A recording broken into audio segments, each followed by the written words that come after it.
ఈ ప్రపంచంలో అందమైన పదం పెళ్లి, అంతకంటే అందమైనది విడాకులు. ఈ రెండిటి మధ్య ఉన్న తేడానే సంపూర్ణ జీవితం. ఈ జీవితం ఈ రోజున కొన్ని నెలలు, కొన్ని రోజుల పాటే కొనసాగుతుంది.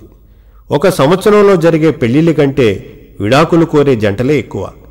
దీనికి కారణం ఏమిటో తెలుసా? ఏ కారణం లేకపోవడమే. నిజమే, ఏ సమస్య ఉండదు. కాకపోతే నువ్వా నేనా అన్న పట్టుదల తప్ప. దానికి కొన్ని జంటలు వెతికే పరిష్కారమే విడాకులు.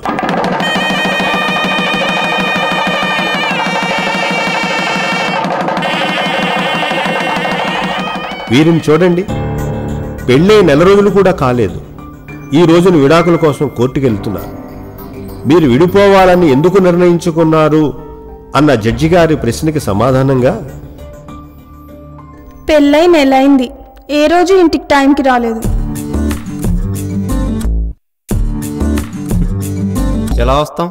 పెళ్ళికి 15 రోజులు, నిశ్చితార్థానికి 10 రోజులు, రిసెప్షన్కి 5 రోజులు సెలవు పెట్టాను. ఇప్పుడు ఆ పెండింగ్ వర్క్ ఫినిష్ చేయడానికి ఓవర్ టైం చేస్తున్నా. అయినా ఆదివారం పూట ఇంట్లోనే ఉంటా కదా, మరి అది ఉండదే.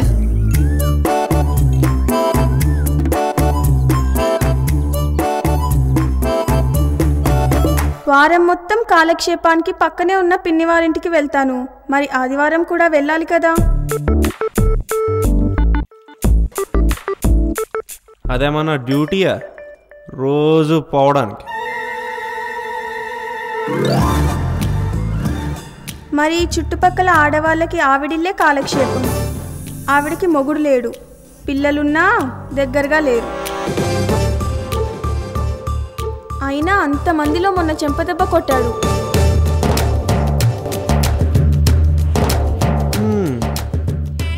ఆఫీస్కి టైం అవుతుందంటే పక్కింటి పిన్ని గారికి వంటలో సాయం చేయడానికి వెళ్ళింది.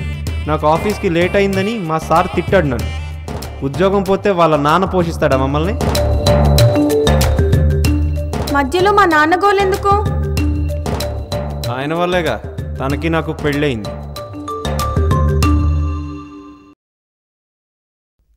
అయినా ఏదో ఒక తీరిక చేసుకుని అంత బిజీలో కూడా దగ్గరికి తీసుకుంటే నన్ను ముట్టుకోకు, ఆరోగ్యం బాగాలేదు అంటుంది. అది నా చేతుల్లో ఏముంది? దేవుడు మా ఆడవాళ్ళకి అలా రాసి పెట్టాడు, ఏం చేయను? ఏదో పూజ వ్రతం అన్న కారణాలతో మిగతా రోజులు కూడా దగ్గరకే రానివ్వదు. ఎవరు మాత్రం కావాలని చేస్తారు? మనకంటూ కొన్ని నియమాలు విధించుకున్నాము, మరి వాటిని పాటించాలి కదా. అయినా ఒక సినిమా లేదు, షికారు లేదు.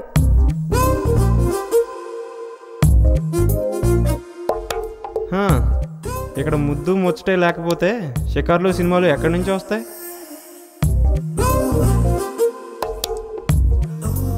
అభిప్రాయాలు కలవకపోయినా కాపురాలు చేయొచ్చు, కానీ అధికారాలు ప్రదర్శిస్తే కాపురాలు చేయలేం. అందుకే ఈ నిర్ణయం తీసుకున్నా. అయినా ఇన్ని రోజుల్లో ఎప్పుడైనా పక్కన కూర్చోబెట్టుకొని ఏం కావాలి, ఎలా ఉండాలి అని ఎప్పుడైనా అడిగాడా? తను వచ్చి పక్కన కూర్చొని ఇలా ఉండండి అలా ఉండండి అంటే నేను మాత్రం విననా?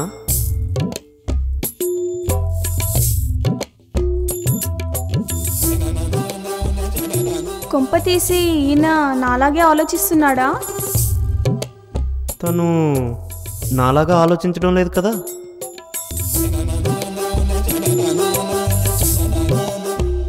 అయినా సరే మేము ఆడవాళ్ళం, మేము మాట్లాడం.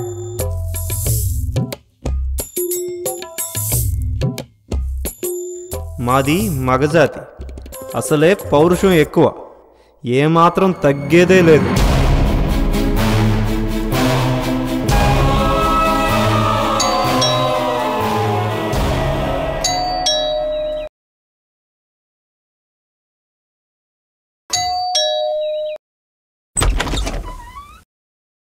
నాన్న రండి, బాగున్నారా? ఉండండి, కాఫీ తెస్తాను.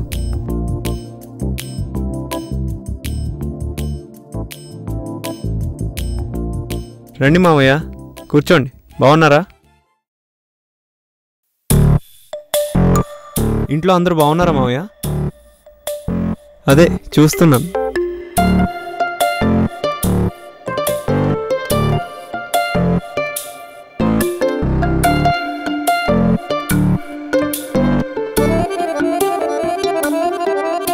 విడాకులు ఈరోజే హీరింగ్ మావయ్య.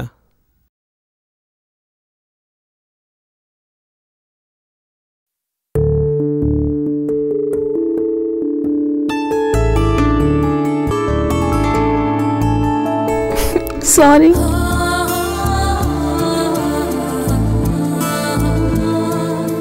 నేను కూడా సారీ. చూశారుగా, విడిపోవడానికి 190 కారణాలుంటాయి, కానీ కలిసి ఉండటానికి ఏ కారణంతో పని లేదు, కలిసి ఉండగలం అన్న నమ్మకం తప్ప. అటువంటి నమ్మకం ఉన్నప్పుడు ఈ అహంకారానికి, విడాకులకి స్థానమే ఉండదు.